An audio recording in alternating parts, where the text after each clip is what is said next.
this week I challenged myself to make my first ever video game. But not just any game. No, this game would be made specifically for the Game Dev TV Game Jam. Which simply means that I only have 10 days. Sadly, when the jam finally started, the first thing I managed to do was get sick. And after 4 days had passed with only 7 days left on the timer, I finally began. The theme of the jam was Last Stand. And through the power of friendship, me and ChatGPT came up with this idea. Zombie apocalypse, top-down shooter survival.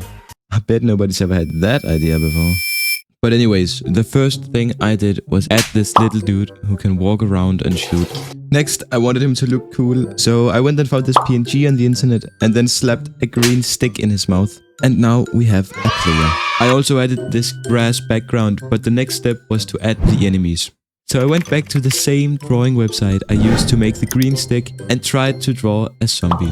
But as expected, I can't draw. So I scrapped the whole zombie apocalypse part and changed it to these scribbles instead. I added them to the game and gave them some wiggly animations. I quickly made a background change, because as everyone knows, green is for betas, and proceeded to make the enemies follow the player.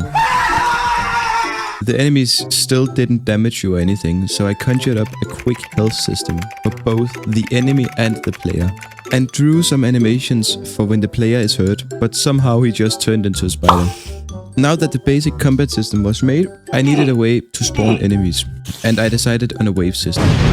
Making a wave system turned out to be way harder than I thought, and instead I just ended up breaking the game completely. But after a while I realized that the game crashed because I was trying to spawn a lot of enemies at no locations, which basically resulted in infinite calculations per frame. But after a while I got it working properly. The games still look really boring, and I figured that changing the lighting would fix all my problems. So that's what I did. Apparently 2D lighting isn't as easy as I thought it would be, but in the end I made it work. And I feel it makes a big difference compared to before. At this point I technically had a playable game, but the game had close to zero replayability. So I made a system where the enemies would drop random items. I then downloaded images of metal spikes and a ball and drew random lines across them for good measure.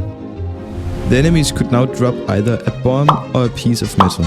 Very inspired by Fortnite, I added a build mode that allowed you to place spikes around the map.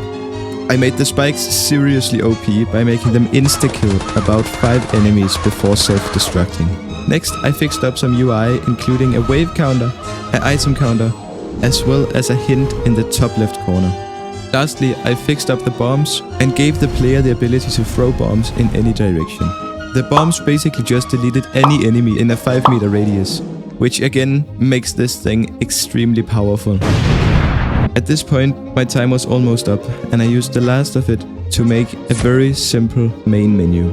I submitted the game 27 minutes before the deadline and called it a day. I wish I had more time to add sound effects and visual effects, but it is how it is. My game ended up reaching 627th place out of about 1,300 games. But anyways, that is how I managed to make my first and hopefully worst ever game in just 7 days. If you made it this far into the video, consider liking and subscribing. Thanks again for watching, and see you next time.